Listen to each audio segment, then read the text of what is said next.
kingdom of heaven, kung ano yung norm bilang mananampalataya, yun ang sundin natin. Kahit pa binubuli tayo ng mga barkada natin, ibuli ka man, hindi ka naman mamamatay dyan eh. Mas maganda na pag namatay ka, pagpunta mo sa kabilang buhay, hayahay ang buhay. Kesa hayahay ka dito, lahat ng bisyo ginagawa mo, pagdating sa kabilang buhay, hapay-hapay. Napakahirap nun. Huh? Okay mga kabataan, sabi nga, yung energy nyo sobra.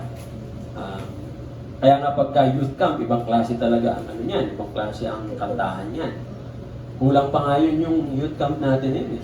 Yung mga nagtatalunan talaga, no? Talagang, kung kumanta, talagang halos ibuhos yung kanta. Pero alam nyo, kakaiba yung outpouring ng Holy Spirit. Ibang klase, kasi nakita ko pa paano yung mga kabataan, wala namang nagpuwersa sa kanila. On their own, nag-surrender sila ng mga faith, humingi sila ng tawad, bago natapos yung camp. Hindi natin trabaho yun eh. That's the work of the Holy Spirit. At yun yung sinasabi ng kaharian ng Panginoon. The fruit of the Spirit. Yan dapat yung norm natin when it comes to social norms. Ano po yan? Tandaan nyo, it is a fruit ha, hindi po yan something na kukunin mo sa labas. When we say fruit, saan nanggagaling? Ang bunga, saan nanggagaling? Sa loob.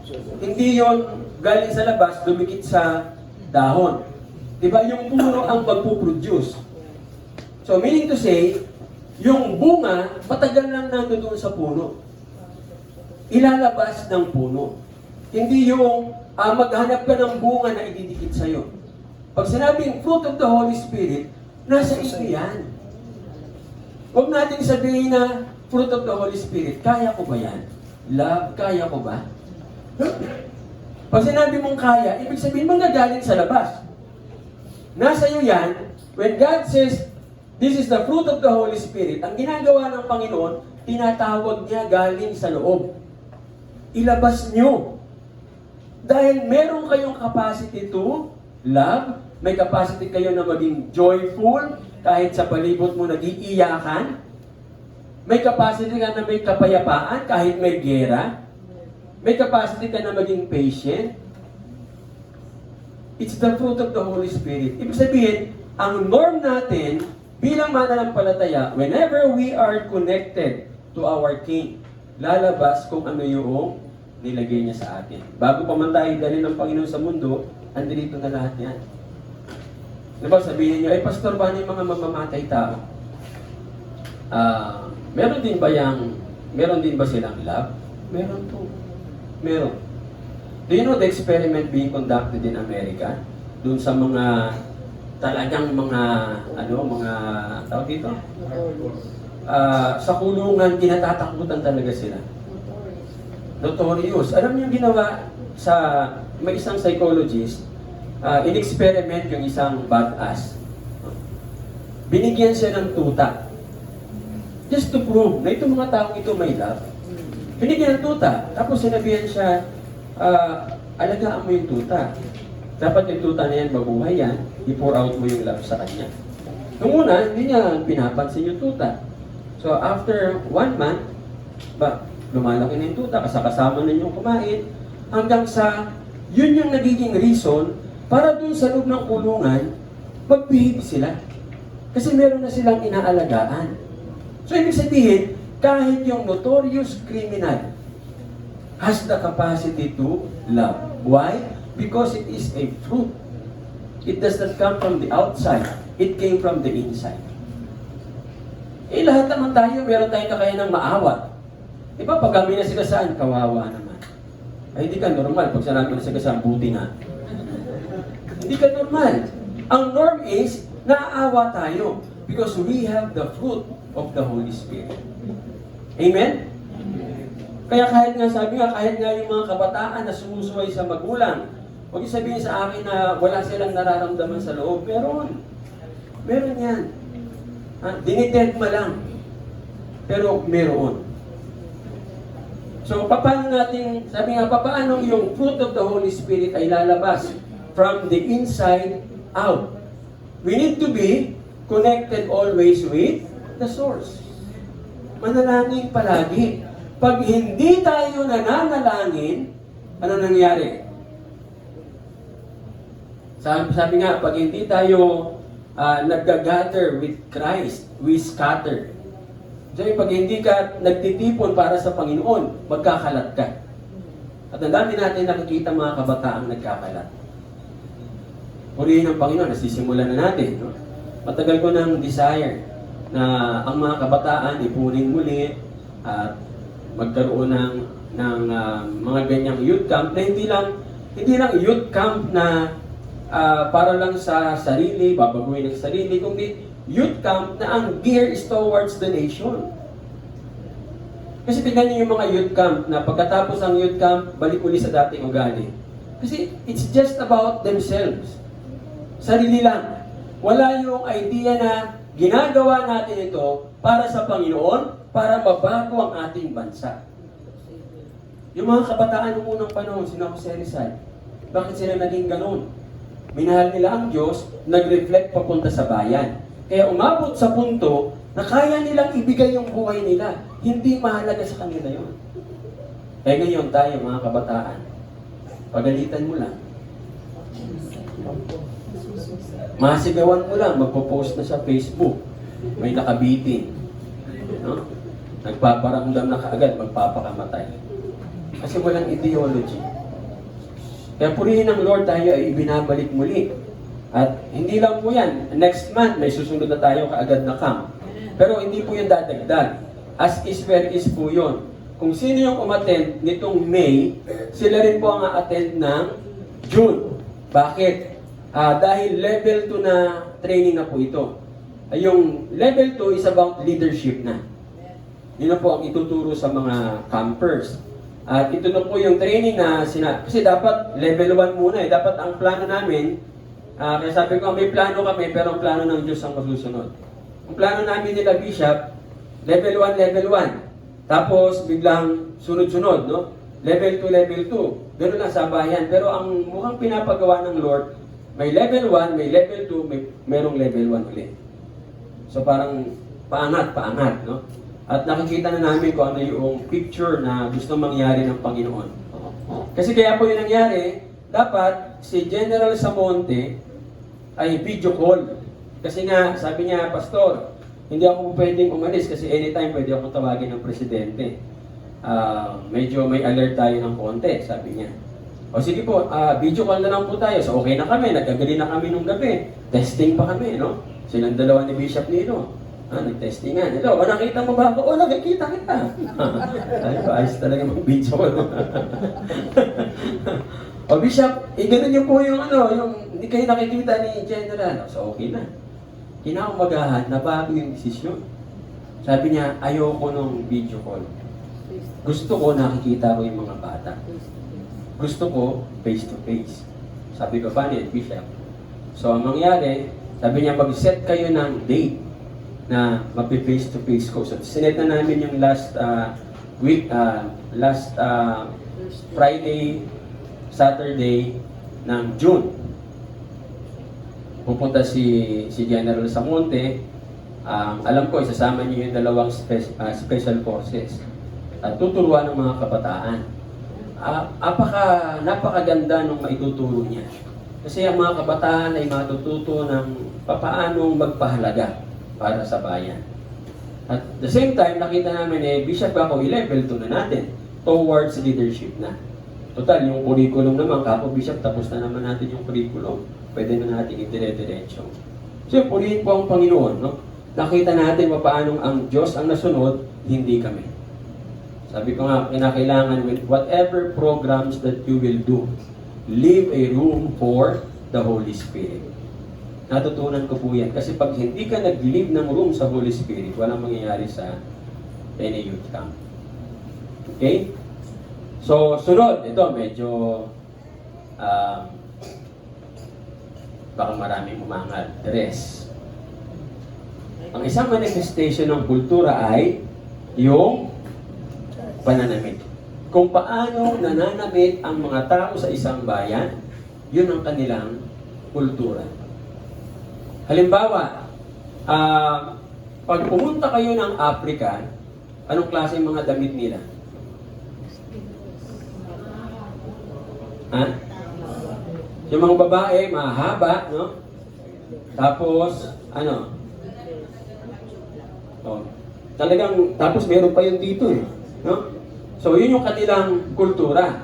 Pag pumunta kayo ng Amerika, ano ang mga damit?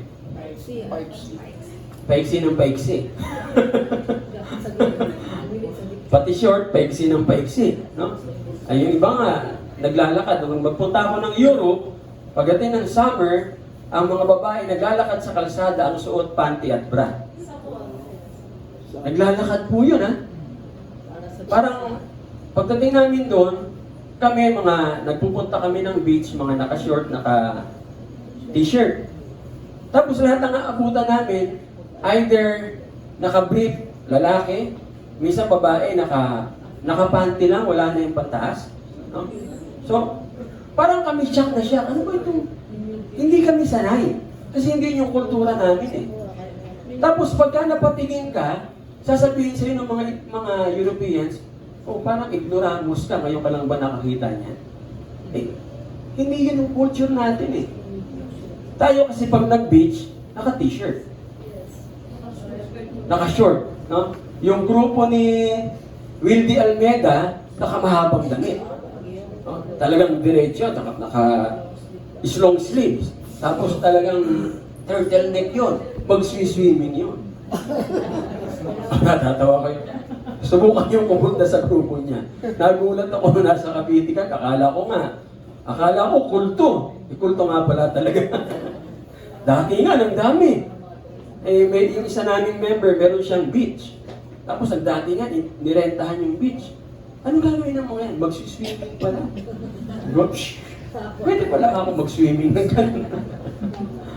So the way we dress, tayo ng mga mamamayan ng kaharian, paano ba tayo ang dapat na manamit? Yun po ang tanong. Pag pupunta ba tayo sa church, kinakailangan ba ikaw ay lilingunin at muling lilingunin? O dapat tayong lahat ay manamit ng maayos? Hindi naman kinakailangan yung sobrang garbo. No? May mga churches, pag mag-church sila, kailangan naka-necktie. Nag-preach ako sa isang church. Wala akong necktie.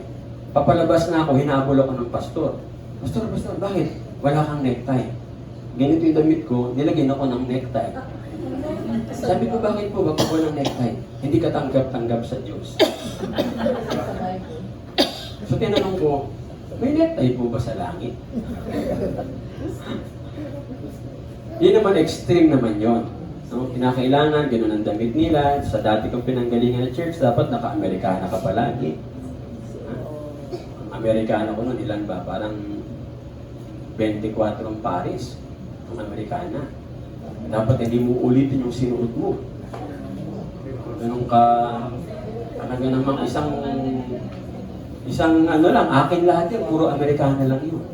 Ganun yung kultura. Pero sabi, ano ba sinasabi sa Biblia? Ang sinasabi po sa Bible, bakit may tumatawa? So, ang sinasabi po sa Bible, mga kapatid, na uri ng pananamit ay yung, sabi nga po, ano yung nararapat sa bawat occasion. No?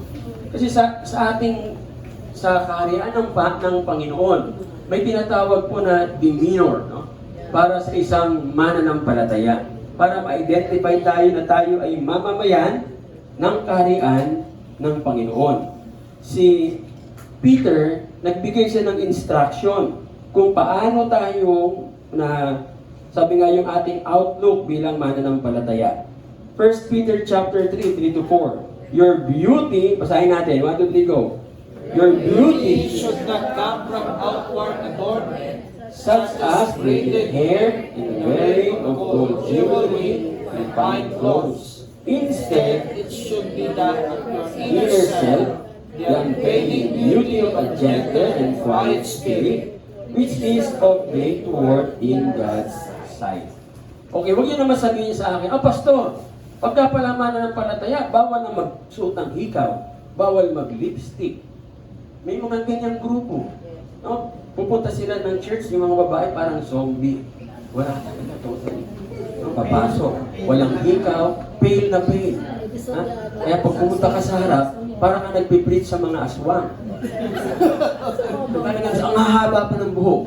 No? Lahat sila mahahaba ang buhok. Maraming beses pa mo na-invite sila ng church.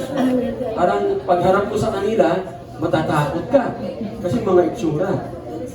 Tandaan nyo, tingnan yung pagkakasabi nito. Your beauty should not. Ano ibig sabihin nun? Anong klaseng sentence yan? Is it imperative or conditional? Should not. Oh, should not. Should. Pagka ang word ay should, conditional yan. No? Hindi yan imperative. Pag imperative, will not. Basta should, would, conditional yan. So, ibig sabihin, pag sinabing imperative, command. Pag conditional, sinasabi sa atin, dapat, so hindi sinabi dito na bawal.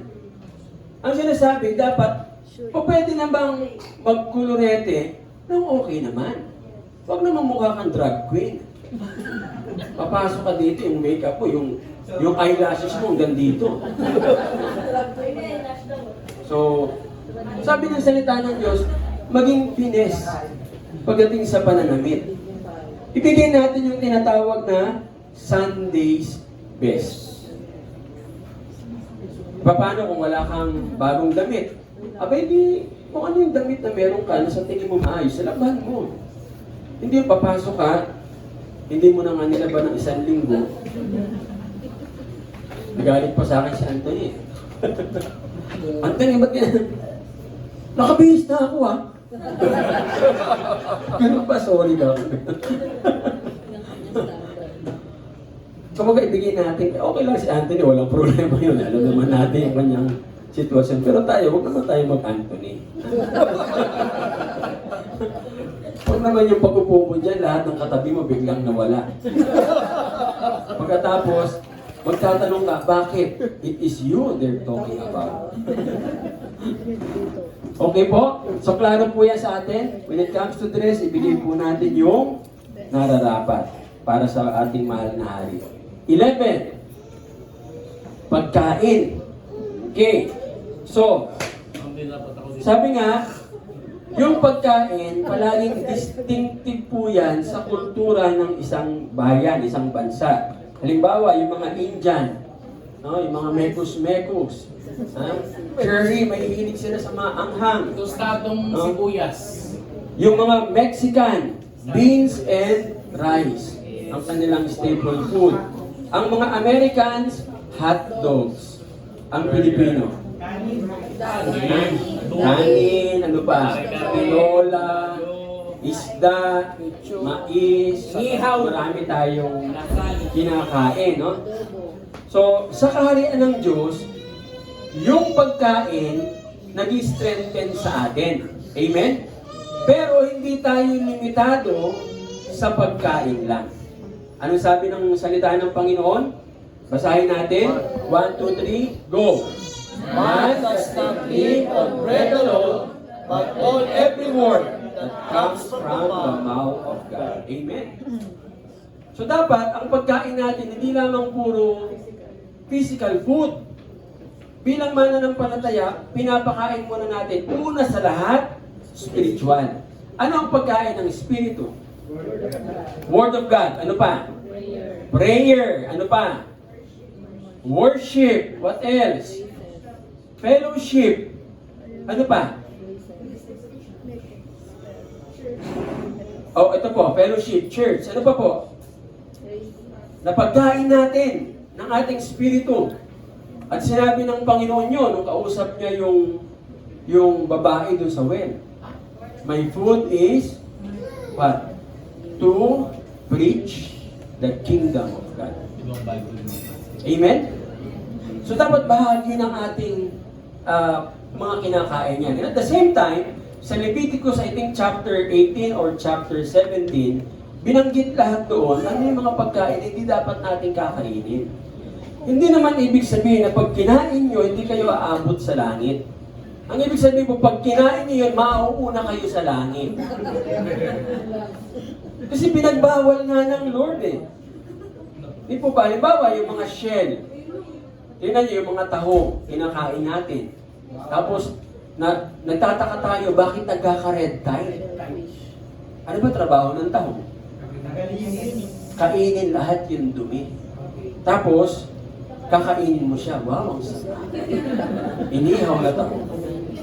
Ano pa kinakain natin? Kalaba. Hipon. Diba? Okay naman yung hipon. Hipon. Pwede yung Hipon. Pwede yun. Yung hipon ay ano? Cockroach ng ano. Ipis ng dagat. Sarap-sarap ng barbecue shrimp. Ganun din. Pusit, hindi rin pinapakain ng Panginoon ng pusit. Bakit po? Ano ba trabaho ng pusit? Nalala niyo nung may lumubog na barko? Saan ba din? Sa Mindoro, no? Nakahuli sila ng mga pusit, ang lalaki. Tapos, nung hinihiwa na, may mga dali-daliri. Oh my, sarap ng pusit. Sabi ng Lord, huwag kang kakain yan. Masarap ang Gustong-gusto ninyo. Diba? Apakasimple lang eh. Sundin lang natin yung tinatawag na Bible diet. Walang sinabi, hindi po tayo Seventh-day Adventist. Sa Seventh-day Adventist, pag kumain ka nun, hindi ka na makakarating sa langit. Kaya mga Seventh-day Adventist, pati yung pansit na hinaluan ng baboy, hindi na nila kakainin yun. Kasi nadumihan na raw lahat. No? E paano kung yung kaharap mo, yun lang ang kaya? Tabi mo na lang kung ano yung mga dapat na itabi. So sabi nga, kaya binigay ng Panginoon yung mga pagkain na dapat natin kainin. On a purpose that, gusto ng Lord tumagal tayo sa lupa. Because we will reign on earth as kings. And He is the king, we are the kings. Ang problema, ano nangyari? Kain tayo ng kain ng kain. Tingnan nyo ito lang yung napakasimpleng logic. Yung shell, yung talaba, tahong, ano pa, tulya, nasa loob yan ng shell, matigas. Anong ibig sabihin? Hindi pinapakain. Diba? Anything na ipapakain ng Panginoon sa atin, maayos ang itsura. Sabi nga, anything that, sa dagat, anything that crawls, bad cholesterol. Anything that swims, good cholesterol. Ang hipon, gumagapang yan, bad cholesterol. So huwag niyang gayahin si Erap. Ang ginagawa ni Erap, yung baboy, pinapalangoy muna sa swimming pool. Diba? Matindi, masyadong matalino si Erap eh. Hindi natin kaya ang IQ niya. Sabagay, tama nga naman siya. Yun ang law eh. Anything that swims, so palangoyin daw muna niya. Tapos, pagkatapos lumangoy, kakatayin na. Good cholesterol na. Nakahanap lang. Pwede yan. So mga kapatid, yan na sinasabi sa atin ng Panginoon. When it comes to food, sabi nga, kainin natin kung ano yung tama. Sabi ng Panginoon Jesus, my food is to do the will of Him who sent me and to finish His work. Dapat ganoon din po ang pagkain natin. Kumakain tayo ng pagkain na yung physical food, pero wag kakalimutan ang spiritual food. Kasi pag kinalimutan mo ang spiritual food, wala ka ng patutunguhan na direksyon. Huwag niyo sabihin na hindi ako makabasa. Tandaan niyo, pag gusto may paraan. Pag ayaw, maraming dahilan. Yung na-meet ko na si Nanay Delphine, na-meet ko sa Malacanang, ako kay Assistant Chaplain. At ang akala ko, graduate siya ng masteral. Kasi kung mag-English, at talaga naman. No? At ang nagli-lecture kami doon sa mga sundalo, ay sa Malacanang, puro officers yan. Pagka sa pinapag-lecture ko, ang galing. One time, sabi ko, Nanay Delphine, saan ka nag-graduate na school? Alam mo sagot niya sa akin, hallelujah ka naman, Pastor Ed. Sa mga mag-graduate man. Bisaya eh. Pero pag nag-English na siya, hindi mo na alam na Bisaya siya. Sabi ko, anong tinapos niyo? Di nga ako naka-grade 1. Ha? Paano ang galing yung mag-English? Pastor, sabi niya, dahil nakilala ko ang Panginoong Jesus, gusto kong matutong magbasa. Hindi po pwedeng naririnig ko lang yung pastor.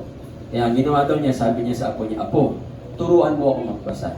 Dahil yung edad niya nung tinuruan siya, 60 years old. 60 years old, ha? Kayo, anong edad niyo? Di natuto na siya magbasa. Tapos sabi niya, yung pastor namin, minsan nag-i-English, di ko maintindihan. Meron bang Bible na tinatranslate yung Tagalog sa English? Binilan siya ng anak niya.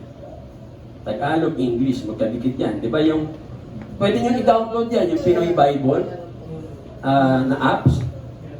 Tagalog, English. Pag yun ang natutunan yung English, kasi yung galing kayo ni Nanay Delphine, bakit po? King James na English. Kaya mga English niya ang lalalim. Kaya ang akala ng mga sundalo, may masteral si Nanay Delphine. Ang hindi nila alam, nag-master siya ng Bible. Amen? So mga kapatid, hindi yan, huwag niyo sabihin sa akin na wala kaming kakayanan na makapag-aral. May paraan. Pag mga kabataan, pag marinig niyo si General Samonte, magugulat kayo. Okay? So, foods. 12. Permits. So, yung kultura natin, i-reveal kung ano yung pinapayagan natin, no? Ano sabi sa Bible? Tandaan natin sinasabi sa Bible, whatever you bind on earth is being bound in heaven. Whatever you loose on earth will be loosed in heaven. Ibig sabihin, yung pinayagan mo dito sa lupa, papayagan sa langit. Bakit? Bakit ganun ang, Lord, tingnan nyo pinayagan ang kabaklaan. Nung una, hindi pinapayagan. Kaya ginuno ng Panginoon ng Sodom at Gomora. Pero ngayon, pinayagan ang kabaklaan. May batas pa nga. No? Nasa final reading na. Yung batas ng same-sex cohabitation. Hindi marriage. Pero ikakasal din sila ng mga pastor, ng mga pari. At pwede silang pumili kung kanino magpapakasal. At pag hindi sila ikinasal, halimbawa, yung pastor ng POMCC, pinuntahan, gusto po namin magpakasal sa inyo. Sabi ko, hindi pwede. Abay, huhulihin ka agad ako. Kulong. Anong kasalanan? Hindi nagkasal ng bakla.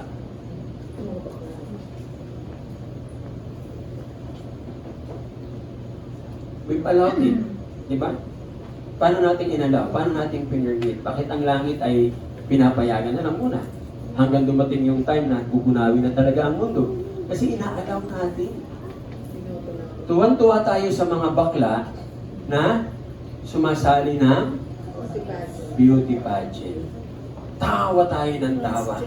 Tapos yung mga anak natin, mga apo natin, nanonood kasama natin. Tawa tayo ng tawa. Anong iisipin ng mga bata? Ay, okay palang maging bakla.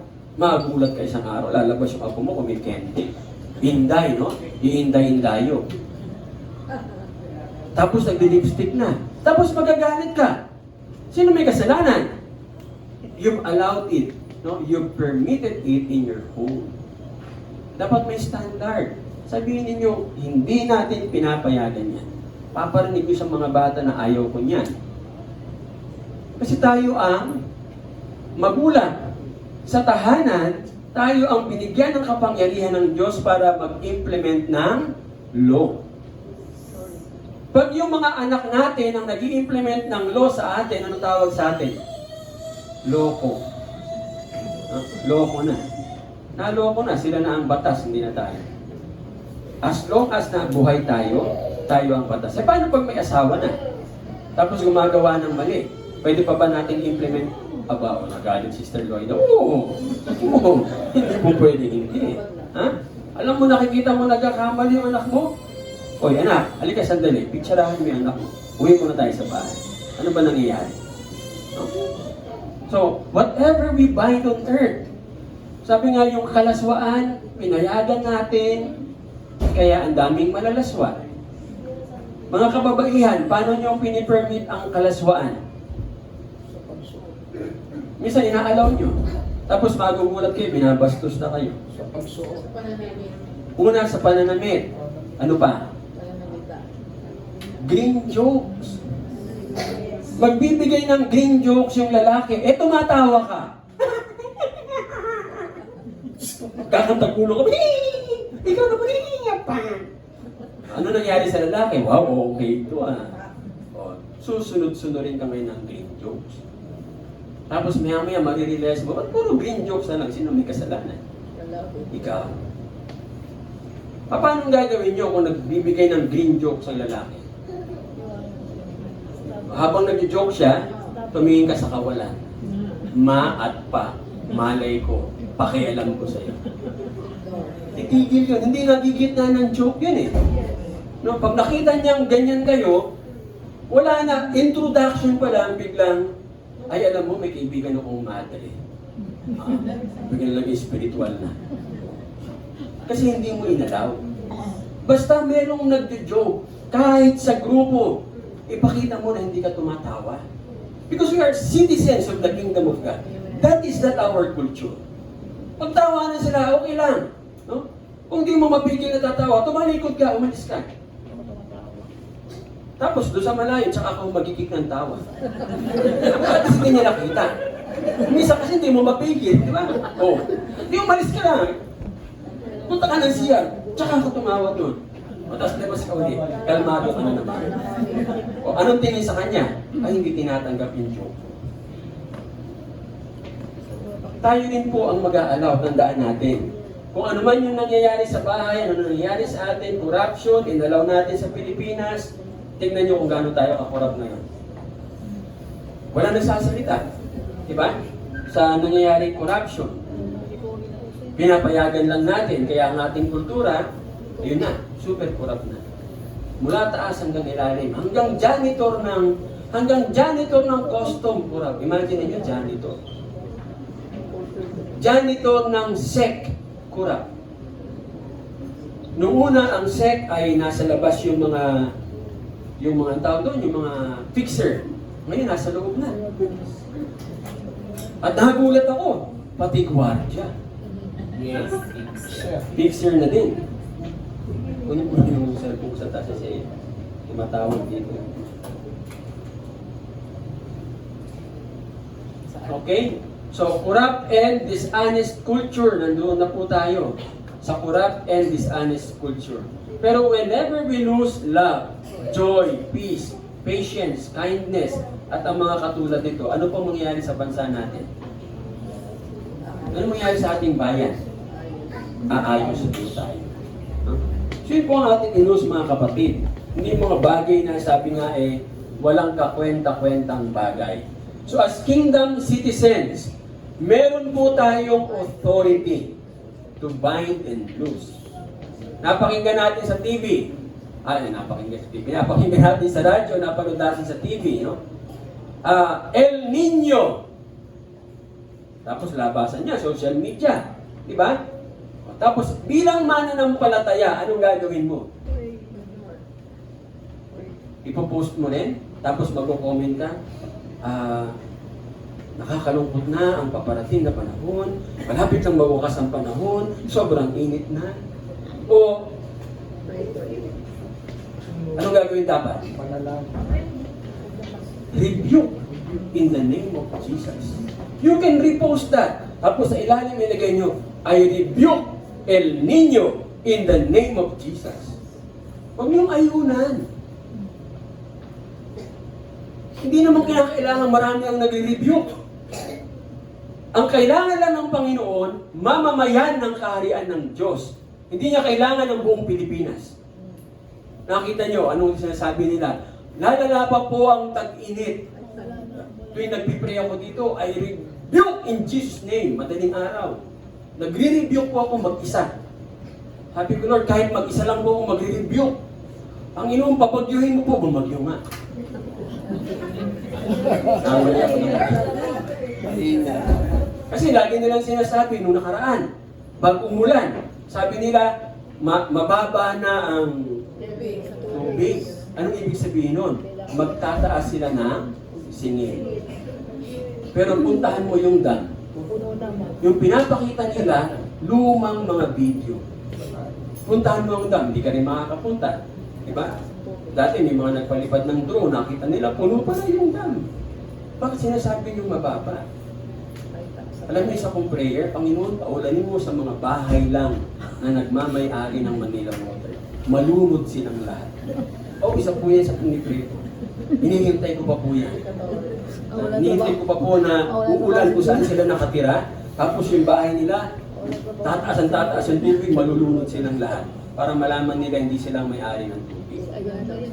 Rebuke in the name of Jesus. O ngayon, di umulan. Kahapon, anong balita? Niya naman. Grabe, sabi ko talaga naman. Kasi sa lahat yan, may kita yan eh. Pag La Nina, ano naman ang balita? Naghahanda na po ang mga local government, kailangan po ng mga emergency funds, ayun. Pera. Budget na naman. So, kaninang umaga, nagre-review naman ako. Ano ang pag-review ko? Panginoon, ay review yung idea ng La Nina. Pabahain mo po, Panginoon, sa mga bahay lang nila. Hinihintay ko po yan. Sabi nga, mangyayari ba yan? May nakita pa kayong ganyang idea? May nangyari na ba na sa bahay lang nila lumubog? Wala pa. Pero binigay ng Lord sa akin yung idea. Yung sabihin, pwedeng mangyari. So, mababalitaan po natin. Pag nabalitaan natin, yung mga may-ari ng Manila Water nalunod sa sariling bahay, huwag po kayo magsasabi si Pastor Ed na nag-pray. Makakulong ako. Sabi nyo, tama. So mag-review na tayong lahat. Kasi kung tayong lahat ay nag-review, baka bukas makalawa, malungit na sila. Hindi na, hindi tayo makukulong. Hindi tayo makukulong, wala naman tayong kasalanan. Wala nang magsasabi na, pinag-pray po namin yan, kaya yan nanunod. Kasi wala sa batas yan eh. Wala hindi sa batas. Hindi tayo makukulong yan. Okay? So, i-review po natin yung immorality. Ang ilus natin yung morality. I-review natin yung adultery. I-review natin yung hindi paggalang ng bata sa kanyang mga magulang. I-review natin ang sobrang addiction ng kabataan sa internet games. Mga Mobile Legends, ano ba yung bagong uso ngayon? Valorant. Ano pa? Ano pa mga bagong uso? Let's rebuke that. In our prayer every morning, mag-rebuke po tayo. Marami na ako nakakasama sa prayer sa madaling araw. So ilan na tayo? Ilan ba ang kinakailangan para powerful ang prayer? 2 or 3? Ay, nagpas na po tayo. Nagpas tayo sa 3. So, let's review in the name of Jesus. Hindi lang po yung mga kabataan sa church, kundi kabataan sa buong Pilipinas at sa buong mundo. At ipag-pray natin yung camp na yan na magtuloy-tuloy as the Lord will pour out His abundant supply para mas maraming kabataan. Ang isang target namin, papuntang gusto ni Bishop, pagkatapos ng level 2, punta ng Mindanao. Dahil yung mayor doon, mayor ng Surigao, humihingi ng tulong, sabi namin, hindi kunin natin army yung mga bata. So doon sa Surigao, magkakaroon ng training sa mga kabataan. Ay titrain sila para magkaroon sila ng pagmamahal sa bayan. Amen? So, ito po ang dahilan mga kapatid kung bakit kinakailangan na tayo mga mamamayan ng karya ng Diyos, mag-i-engage po tayo. Saan? Sa politics, mag-engage tayo sa mga bagay na babago ng ating bansa. Huwag tayong pumayag na nandun lang tayo sa sideline. Nanonood lang tayo at pumapalakpak, nagagalit, dapat kasama tayo sa team. Amen? Amen. So let's challenge ourselves. Kasi binigay ng Lord sa atin yung potential na yan eh. Nandiyan na yan. Challenge nyo lang yung sarili nyo. No? Challenge ourselves na gamitin tayo ng Panginoon mightily. I-dare nyo ang Lord. Ako, dinare ko ang Panginoon eh. One of my prayers, I dared the Lord. Sabi ko, Panginoon, parang hindi mo ako ginagamit para sa bansa. Gamitin mo ako. Ngayon, sabi ko, Lord, parang pwede magpahinga ng konti. Walang tigil yung biyahe namin ni Bishop. Kung saan na kami napupunta, no? At mga kapatid, paggamit tayo sa Panginoon, babaguhin natin ang ating bayan, at ang bayang ito ang babago sa buong mundo. Hindi niya po na ang Pilipinas, napaka-special. Hindi niyo ba na, habang lumalaki kayo sa bansang Pilipinas, ano napupunan niyo? Ang daming favor ng Lord, di ba? Yun lang, ilang daang sundalong Pilipino napapatay ng mahigit 45,000. Tapos ang baril ay teka-teka. Imagine nyo, mga inchik yun, nakalaban ng mga Pilipino. Pagputok ng baril, sandali pag unang puputok, ayusin pa yung baril niya. Ubus, 45,000. Nakita niyo yung favor niya. Yung kudita nila Bishop Nino, hindi ko lang kasama hindi ka kasama doon. Ayaw pa umami. Ikukwento nga sa amin si Bishop habang nag-drive. Sabi niya, sa bahay ko, tinago ko sila. Rubin, Kapadilla, Paliroso. No? Kaya nung arestuhin daw, buti wala siya sa bahay. Kaya hindi siya nadamay. Imagine nyo ilang kudita yun. Kung halimbawa nanalo si Bishop Nino, ano na kaya ang bayan natin ngayon? Nakita niyo yung favor ng Panginoon sa atin. Tapos ngayon, eto na naman. May panibago na naman. China, sasakupin tayo. Pero wala tayong sundalo. Ang sundalo natin nasa 145,000 lang yata mahigit. Ang China ilan? 200 million. Tanggalin na lang po yung baril, magkurutan lang. Talo pa rin tayo. 200 milyon, kukurutin ang mahigit 100,000. Sinong talo? Pero anong ginawa ng Panginoon? The same man na lumaban sa gobyerno, binigyan niya ngayon ng desire na bumuo ng isang army na magtatanggol sa bansang Pilipinas. Paano ginawa ng Lord? The rest is history. Ako na-amaze na lang po ako. Paano inaayos ng Panginoon lahat ito? No? Ibig sabihin, nandito po tayo sa punto ngayon na we do not allow, we do not permit. Kasi po pwede po mangyari ganito. Dumating ang China na nakubkub tayo, walang resistance. Po pwede po nilang sabihin sa United Nations, o nakita nyo, walang resistance walang lumalaban sa amin. Gusto kami ng mga Pilipino. Therefore, I conclude, sasabihin ni Xi Jinping, ang Pilipinas ay probinsya na ng China. At lahat ng Pinoy magsisimula magsalita ng Xingaolo. Xingaolo. Yan ang salita natin. Pero, pag merong nagre-resist, papasok ang United Nations, babakbakan ng China. Yan ang purpose ng Citizens Army Training. Kasi ang mga conventional, matatalo yan 100,000 lang sila mahigit. Ang magiging labanan po, guerrilla warfare. So habang naghihintay tayo ng pagdating ng United Nations, makikita ng buong mundo may resistance. Eventually, buong mundo magkaganggo laban sa China. Tapos sa China. Yung sinasabi ni Brother Pitt na Brother Pitt, ilang minutes na para pulbusin ng China? 45 minutes ba? 17 minutes. Binabantayan po nila na Ayungin Shoal. Kinikip po nila yan. Kasi dyan dadaan yung mga submarines. Mabilis po yan. Galing Amerika, galing Europe. Andito kagad sila sa atin. Tutok agad sa China. Liparan yung mga missiles. Tomahawk missile. 17 minutes. Wala na ang China. 1.4 billion ang patay. Kaya hinahawakan nila yung Ayungin Shoal. So as Filipino people, we will not allow. We will not permit. Anong gagawin natin? Bind and loose. We lose peace. Diba? we lose freedom.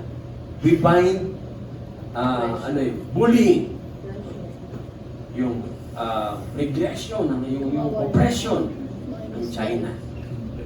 At ibahin natin pati si Xi Jinping. Panginoon, tinatalian po namin si Xi Jinping. Pwede siya maparalysis pag ginawa po natin. Amen? Kahit sabihin natin, napaka-powerful nila, mas powerful tayo. Kasi meron tayong Diyos na makapangyarihan. Claim nyo rin po in your prayer. Panginoon, gawin mo po yung ginawa mo nung panahon ni King Hezekiah. Na yung mga Persian, sila nagpatayan. Mangyari po yan, Panginoon, ng mga inchik, sila magpatayan. Akong prayer ko lagi, yung member ng Communist Party of China, lahat ng clans na member niyan, Panginoon, magpatayan. Itira mo lang po yung mga born-again believers. At sila na ang magpalakad ng China. Kasi maraming born-again din. Saan ka pero ba ang born-again? Nagtatago lang sila. So let's pray for that. Amen? So end po tayo dito. Ilan pa natira? Sa 16? Apat pa. Subukan kong dagdagan ulit. Okay, klaro po ba ito sa atin mga kapatid? Binding and loosing, napaka-importante niyan.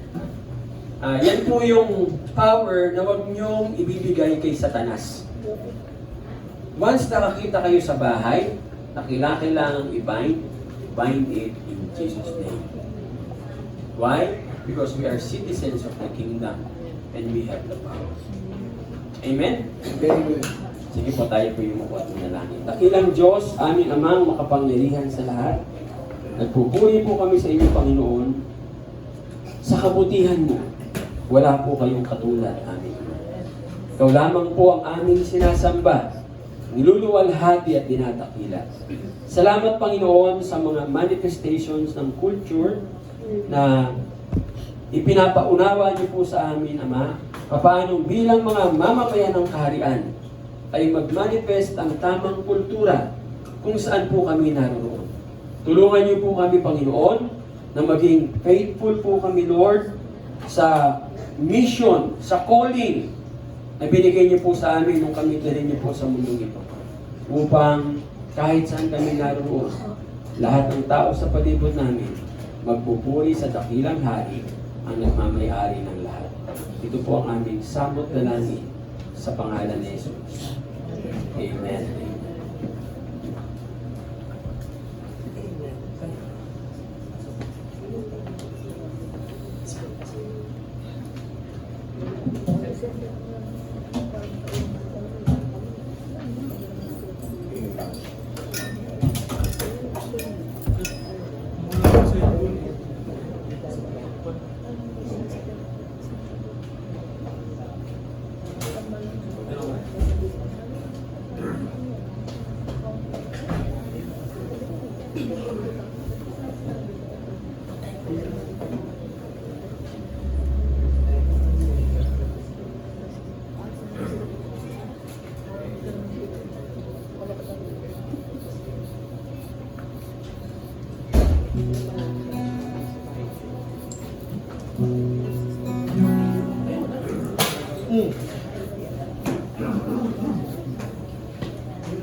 Para sa tithes and offering, may two scriptures akong i-share po.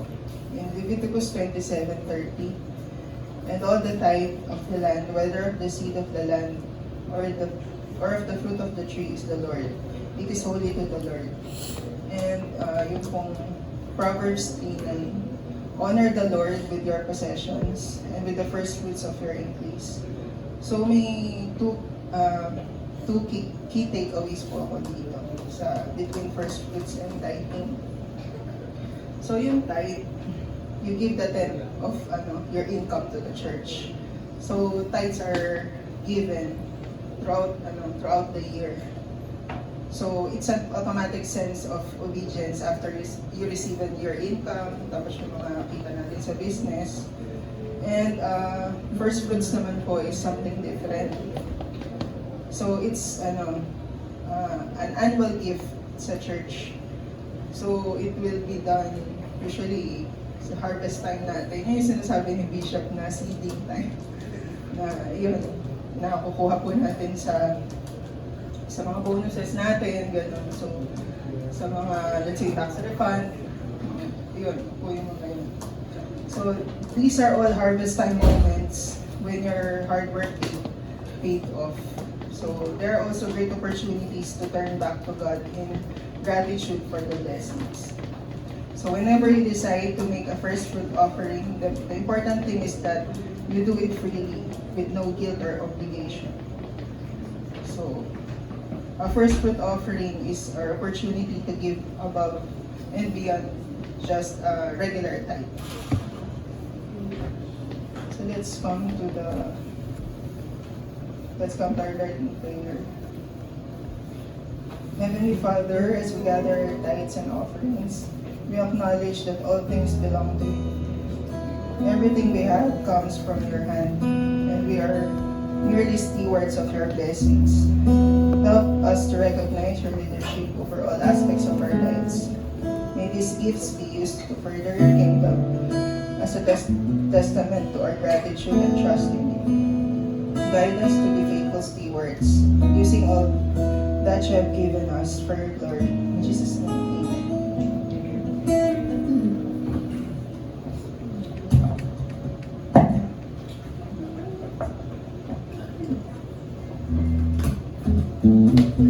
So, tithes on deck po sa PNP. Account name is People of the Moon Christian Church.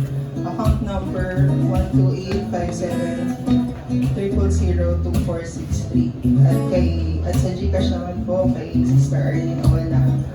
Gcash number 0945-827-4048. Announcements.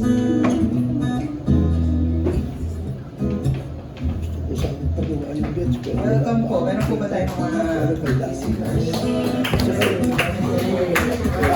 Kaya ba i-enter? Maayos ko po muna yung Welcome ulit. bago na po ito. Sunday worship service every Sunday at 9:30 a.m.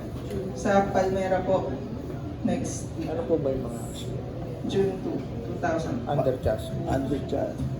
Prayer meetings every Wednesday 7:30 p.m. po. Dawn prayer every last Saturday of the month 4 a.m. Inaayos ko yung videos na Bible Marathon Reading Season 191. 1.01 gets to manual at saka sticks. Pastoral prayer monthly schedule. 2011. Pagkano siya? So, Para ma- June 2, si Brother June. Para po ma-check sa Dahil kanila. Patsunori, JC. June 9, Brother para po BJ. ma-check, dali June niyo po 16, sa Brother panel. Rex. June 23, Brother Sam. June 30, Brother JC. Dahil Wala pa akong Patsunori. pera. Worship Eh, para po ma-quote ko lang. Makita po natin. June 2, Sister Edna. June 9, Usapin ko si yun. Mami. Apo. June 16, Sister Heidi. Madala niya. June Na-PMS na 23, po. Sister Donna. June 30, si Sister Yung sa videos, Happy. PDMS ko. Pero itong ano, Ano po, gusto niyo po? PMS lang Okay, muna. celebrators Tapos, for sure. estimate po natin lang. Ang PMS lang po ng 6.5. Ingat.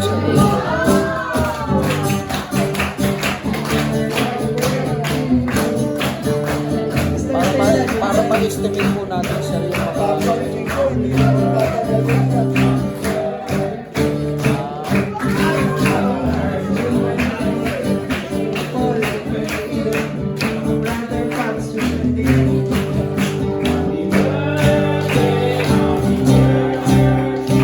Happy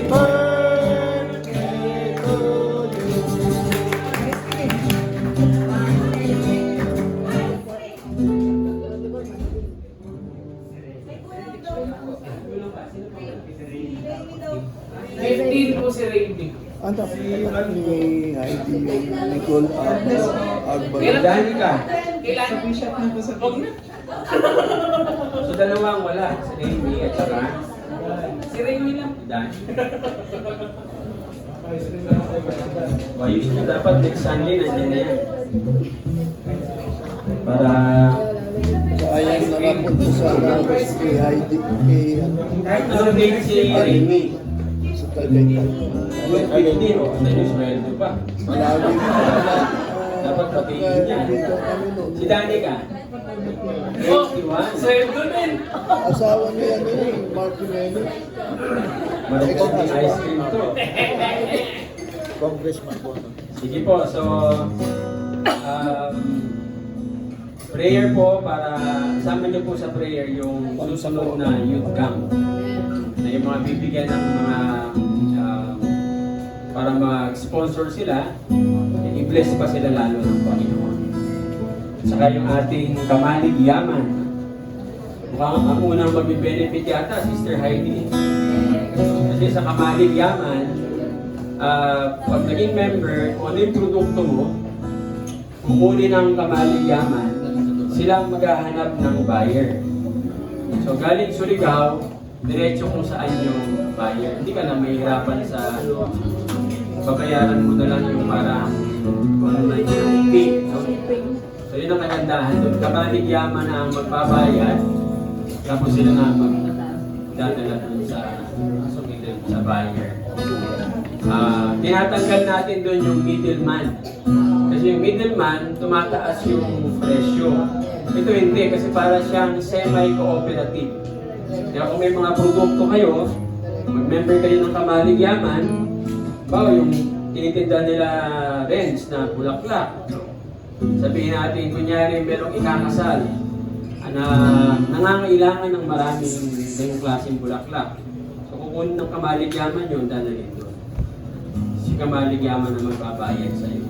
Yan, napakagandang nangyari po doon sa youth camp. No?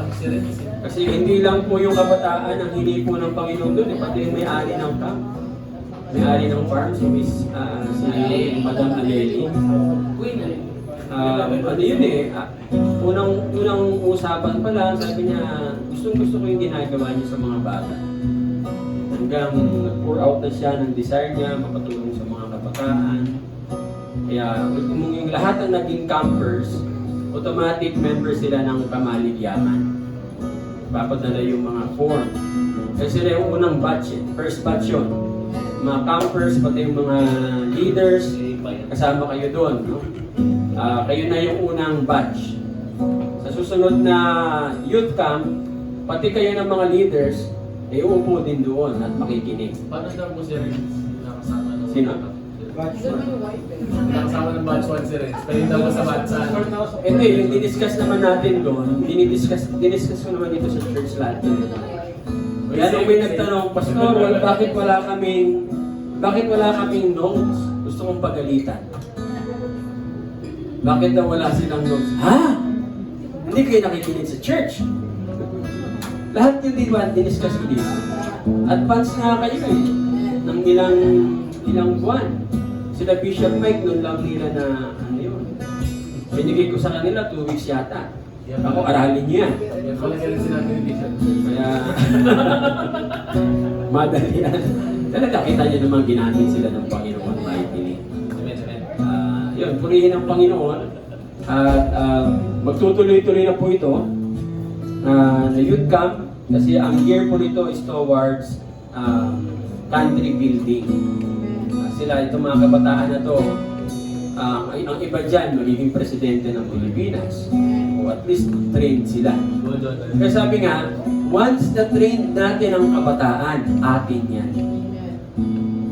At ano ko na po yan, nakita ko na po yan. Once naturuan mo sila, natutukan mo sila, kahit na pumunta na yan sa gobyerno, sa'yo pa rin yan. Nakita niyo si Bishop Milo. Yung mga naturuan niya. Ito si Brother Pete. Talagang pag sinabi ni Bishop Milo, kanya kasi na-train. Yun yung sikreto na dapat na kunin natin. Basta itong mga kabataan na nandiyan dyan sa baba, huwag natin silang pabayaan. Kaya siguro by next month, mangangailangan tayo ng mas maraming tawag ito yung isa sa groupings, yung mga leaders sa groups para sa group discussion. Kasi iba na ang topic, hindi ko pa yung naturo dito yung topic sa youth camp. Kasi ibang ano siya subukan ko kung may turo yung ilan dito about leadership. Siguro kailangan din yata ituro dito yun, leadership. Pag-pray po natin na mas marami pa ang ibigay ng wisdom ng Lord at nangangailangan tayo rin ng mga writers. Kasi pag magsabay-sabay po yan ng training dito sa Metro Manila, training sa Mindanao, training sa Visayas, kulang po ang tao. Imagine nyo, magsabay ang Surigao at saka dito sa Tagaytay. Sino papadala natin doon? Pwede kaya yung mga nag-attend itong ipadala doon. Subukan natin. Testingin natin. Sabi nga, trial and error. Okay? Sige po, tayo po ito yung lahat. Tayo po'y manalangin. Aming Amang makapangyarihan, Haring makapangyarihan, nagpapasalamat po kami sa inyo, sa inyong presensya sa pamamagitan ng Banal na Espiritu Santo. Purihin po kayo, Panginoon, sapagkat nangusap po kayo sa bawat isa po sa amin. Tunay nga po, Ama, na bilang mga mamamayan ng kaharian na namumuhay dito sa lupa, dapat na makita ang kultura ng kaharian ng langit sa buhay ng bawat isa po sa amin. Kung paano kaming magsalita, paano kaming manamit, ano yung mga pinapayagan namin, ano yung mga bagay na tinitreasure namin, Panginoon. Mag-manifest po, Lord, ang kultura ng inyong kaharian. Upang nang sa ganon, sa panalangin na tinuro niyo po sa amin, na dumating ang iyong kaharian, maghari ang iyong kaharian dito sa lupa, kagaya ng sa langit. Gamitin niyo po kami, mightily, Father in heaven. Pagpalain niyo po ang bawat isa. May the Lord bless you and keep you. May the Lord make His face to shine upon you and be gracious to you. And may the Lord lift up His countenance upon you and give you peace now and forevermore. Amen. Amen. Ang Diyos may papurihan, Anak, Espiritu Banal, na mga taong nilalang, at ng buong kalangitan.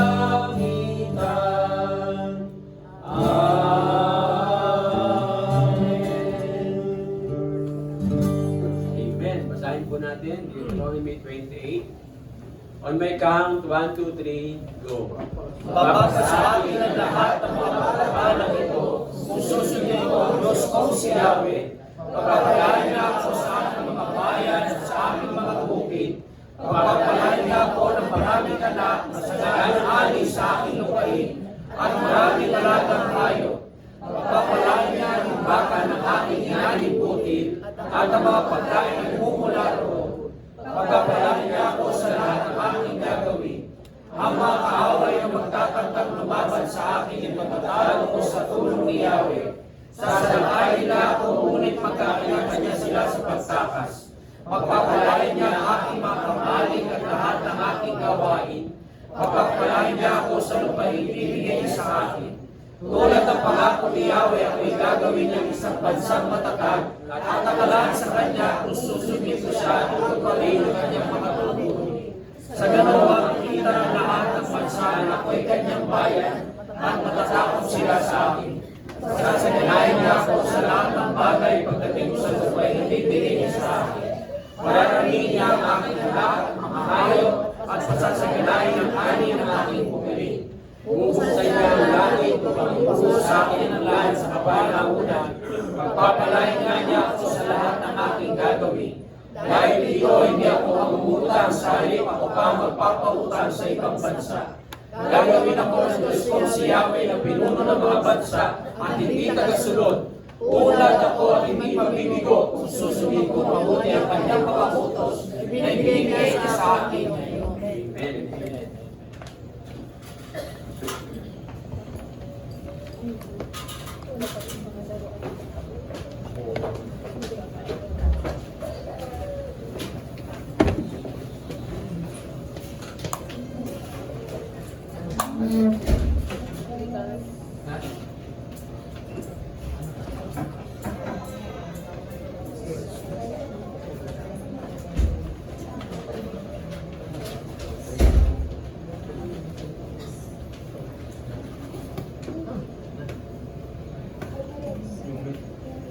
Check,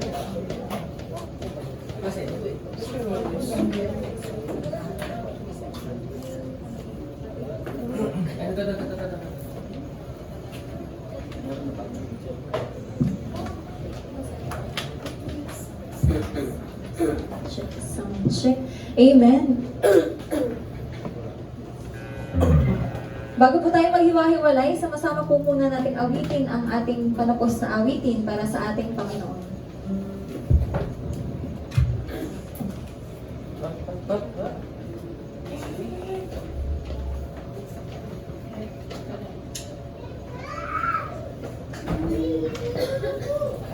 I'm here.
Next month, sama na kayo, ah.